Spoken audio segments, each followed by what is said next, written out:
नमस्कार मित्रांनो, आज आहे 31 डिसेंबर आणि पुन्हा आपण सुरुवात करत आहोत आपण इयर एंडच्या प्रवासाला. दरवर्षीप्रमाणे यावर्षीसुद्धा आपण एका तीर्थक्षेत्राच्या ठिकाणी जाणार आहोत. यावेळेस आपण जाणार आहोत गुजरात येथील पावागड, जिथे महाकाली मंदिर आहे आणि तसेच तिथे जैन तीर्थक्षेत्रसुद्धा आहे. आणि याचबरोबर तिथे यावेळेस आपल्यासोबत एक नवीन मेंबर जोडलेला आहे, अभिजित चव्हाण. तर बघूयात. हे आहेत आमचे नवीन मेंबर जे यावर्षी आमच्यासोबत जोडलेले आहेत आणि आपले नेहमीचे मेंबर पंकज कुदळे आणि हे आहेत कल्पेशजी शाह. तर मित्रांनो, चिंचवडवरून आम्ही प्रवासाला सुरुवात करणार आहोत. दौंड इंदोर या गाडीने प्रवास करून, म्हणजे ओव्हरनाईट जर्नी नाही आहे. 3:58 चिंचवडवरून ही ट्रेन आहे आणि रात्री जवळपास 12:30 वाजता, म्हणजे 1 तारखेच्या सकाळी 12:30 वाजता ही ट्रेन वडोदऱ्याला पोहोचेल आणि तिथून आपण पावागड या ठिकाणी जाणार आहोत. बघूयात पुढचा प्रवास, म्हणजे अजून काही ठरवलेलं नाही आहे नक्की आपण कसा प्रवास करणार आहोत. पण सध्या तरी वडोदऱ्याला आज रात्री, म्हणजे उद्या सकाळी 1 वाजता जवळपास आपण पोहोचणार आहोत.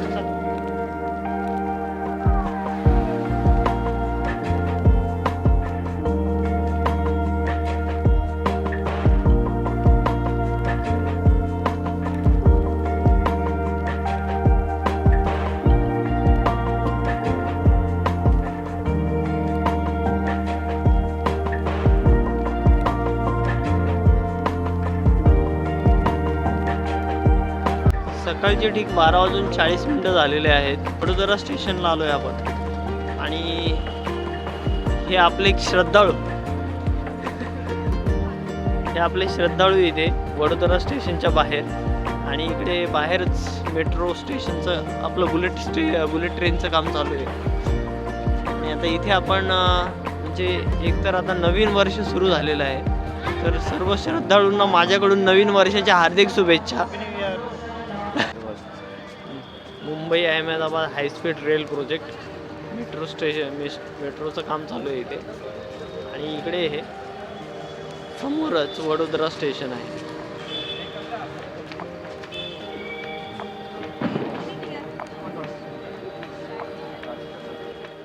Good morning friends. आज दिनांक 1 जानेवारी 2024 आणि सकाळचे ठीक 4:07 झालेले आहेत. आता आपण पोहोचलेलो आहे गुजरात येथील पावागड येथे. तर आपण इथे 2 ठिकाणांना भेट देणार आहोत. पावागड हे 2 गोष्टींसाठी प्रसिद्ध आहे. एक म्हणजे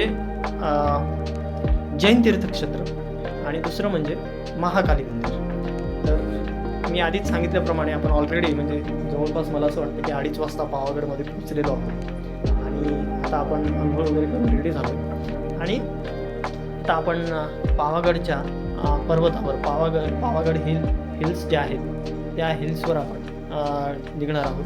तर हे आपले श्रद्धाळू तयार झालेले आहेत. तर आपण आता थोड्याच वेळात सुरुवात करणार आहोत. तर जसं आपला प्रवास होईल तशी माहिती मी तुम्हाला देईन. तर चला मित्रांनो.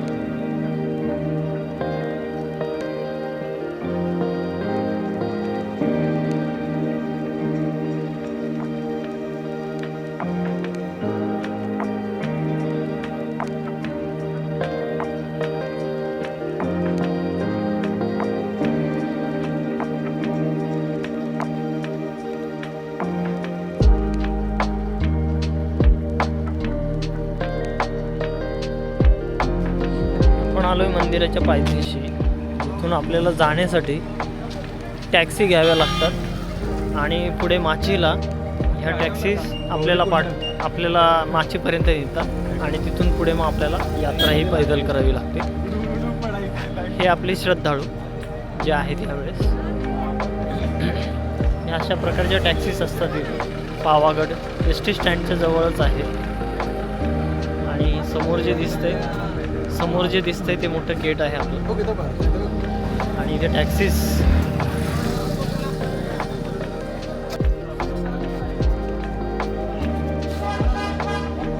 अशा प्रकारची कॅब आहे जी 30-30 रुपये घेऊन श्रद्धाळूंना माचीपर्यंत घेऊन जाते.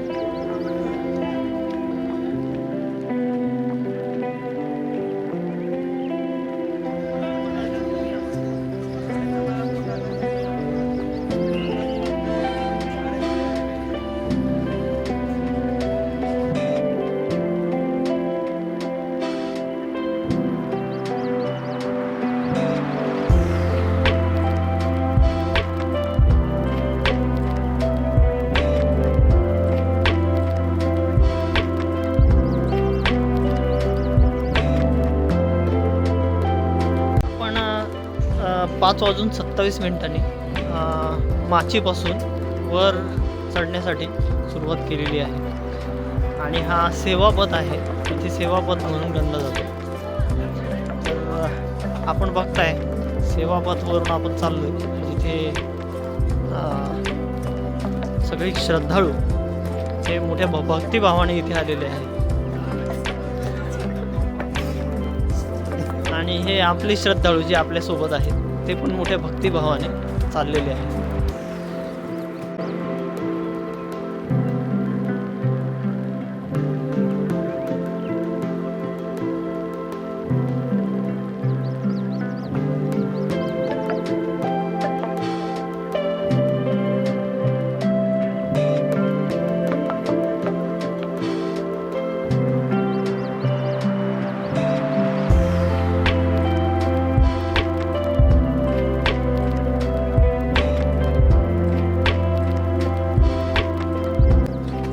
महाद्वार आलेला आहे. टोटल इथे 1800 पायऱ्या आहेत. आपण 400 पायऱ्या कव्हर केल्या. महाद्वाराजवळ आलेलो आहे.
फारच मनमोहक असं दृश्य.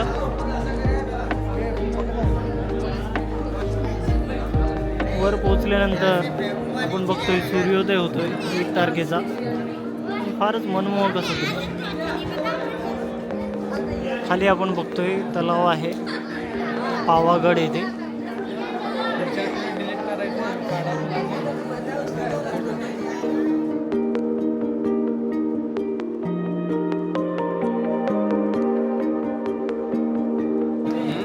महाकालीच्या दर्शनासाठी रांगेत लागलेले श्रद्धाळू आहेत हे सगळे. आपण बघतोय त्यांच्याकडे फार गर्दी आहे. आज गर्दी दिसते. कदाचित पहिला हे बघा समोरची गर्दी दिसते. श्रद्धाळूंची रांग लागलेली. कदाचित 1-1.5 तास लागू शकतो. हळूहळू पुढे चाललेत सगळेजण.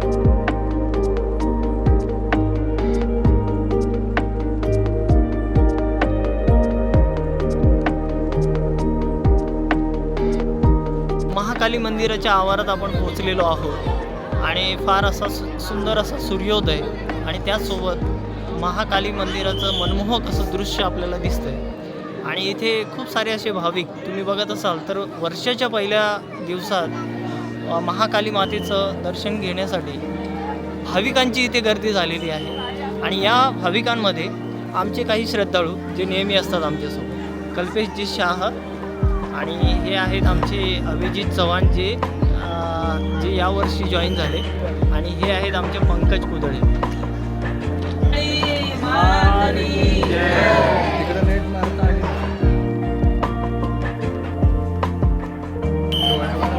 फार भव्य असं महाकाली मातेचं मंदिर आपण बघू शकतो. फार सुंदर असं नक्षीकाम.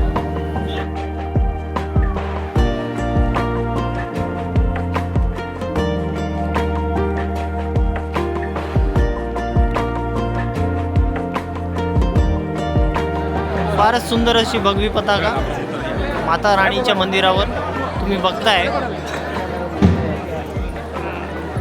श्री नरेंद्र मोदी यांच्या हस्ते जेव्हा उद्घाटन झालं तेव्हा 500 वर्षानंतर ही पताका इथे फडकवण्यात आली.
मित्रांनो आज आपण पोहोचलेलो आहोत पावागड माता महाकाली यांच्या मंदिरामध्ये. तर या क्षेत्राचं महत्त्व असं आहे की बाबा जेव्हा माता सती राणी यज्ञामध्ये सती झाल्या किंवा म्हणजे यज्ञामध्ये त्यांनी त्यांच्या प्राणांची आहुती दिली, जेव्हा सती मातेचे जे पिता होते राजा दक्ष यांनी महादेवाचा अपमान केला आणि अपमान केल्यानंतर माता सती राणी या फार दुःखी झाल्या. तसेच त्यांना महादेवाचा अपमान सहन झाला नाही, त्यामुळे त्यांनी यज्ञामध्ये आपली आहुती दिली.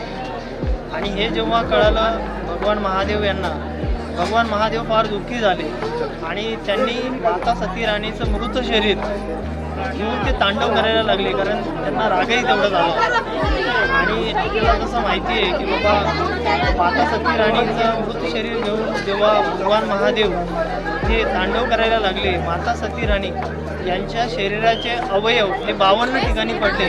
आपण त्याला 52 शक्तिपीठ म्हणून असं ओळखलं जातो. त्यातलं एक शक्तिपीठ म्हणजे पावागड येथील महाकाली मंदिर. असं मानलं जातं माता सती राणी यांच्या पायाचा अंगठा हा इथे पडला आणि त्यामुळे तिथे या क्षेत्राला पावागड असं म्हणून संबोधलं जातं. तर अशी ही आख्यायिका आहे आणि हे फार पावन असं क्षेत्र आहे. 52 शक्तिपीठापैकी एक शक्तिपीठ आहे आणि इथे माता महाकाली यांचा अधिवास आहे. फारच सुंदर असं क्षेत्र आहे. माता महाकालीचं मंदिर आहे, आपण बघू शकतो.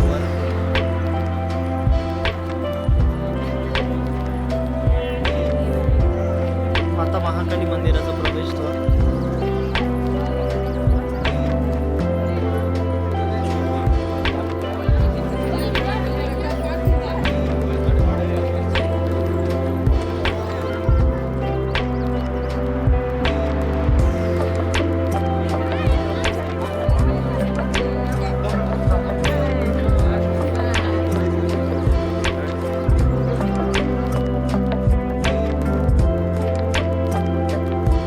बऱ्याच ठिकाणी इथे पवित्र यात्रा धाम में स्वच्छता बनाए रखे, कूडेदान मिळाले अशा प्रकारच्या पाट्या लावलेल्या आहेत. पण विरोधाभास असा आहे की इथे बऱ्याच ठिकाणी तुम्हाला कचरा बघायला मिळतो. तुम्ही बघा, स्वच्छता अजिबात मेंटेन केली जात नाही आहे. लोक इकडे तिकडे कचरा फेकतात आणि त्यामुळे इथे फार घाणीचे साम्राज्य पसरले. अपेक्षा अशी होती की इथे एवढं मोठं क्षेत्र असल्यावर स्वच्छता असेल किंवा सोयीसुविधा असेल, पण सत्यता ही आहे की इथे अस्वच्छता आणि घाणीचं साम्राज्य आणि लोक तुम्ही बघत असाल तर इथे ठिकठिकाणी कचरा पसरलेला आहे. आणि तेच जर आपण बघू तर हे आहे पावागड. तर हे बघून मनाला फार वेदना होत आहेत की बाबा एवढ्या मोठ्या क्षेत्राच्या ठिकाणी इथलं प्रशासन स्वच्छतासुद्धा मेंटेन करू शकत नाही. तुम्ही जर बघत असाल तर स्वच्छतेचं खूपच मोठा प्रॉब्लेम आहे.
आणि अशा प्रकारे पावागडची यात्रा ही आमची संपन्न झालेली आहे आणि आम्ही आता खाली उतरत आहोत. तर आपले श्रद्धाळू फारच असे म्हणजे चुस्तीने पूर्ण करण्याचा, ती यात्रा जी आहे ती पूर्ण करण्याचा प्रयत्न करत आहे. तर खरंच म्हणजे त्यांचा जो जोश आहे तो वखाणण्याजोगा आहे. तुम्ही जर बघाल ते पावागडला खूपच भक्तांची एवढी मांदियाळी आहे की बाबा, आणि उत्साह एवढा आहे भक्तांमध्ये की तुम्ही बघू नका. आणि खरंच म्हणजे पण तुम्ही एवढं चांगलं क्षेत्र आहे, पण इथे एक गोष्ट प्रकर्षाने जाणवली की बाबा इथे स्वच्छतेचा फार अभाव आहे. अस्वच्छता सगळीकडे पसरलेली आहे आणि घाणीचं साम्राज्य फार ठिकाणी पसरलेलं आहे. तर मी म्हणजे कोणी जर प्रशासनातला व्यक्ती जर हा व्हिडिओ बघत असेल तर त्यांच्याकडून माझी एवढीच अपेक्षा आहे की बाबा एवढं चांगलं क्षेत्र जर आपण स्वच्छ ठेवण्याचा प्रयत्न जर केला तर खरंच म्हणजे हे फार म्हणजे चांगलं होईल आणि भाविकांची सुद्धा इथे सोय होईल.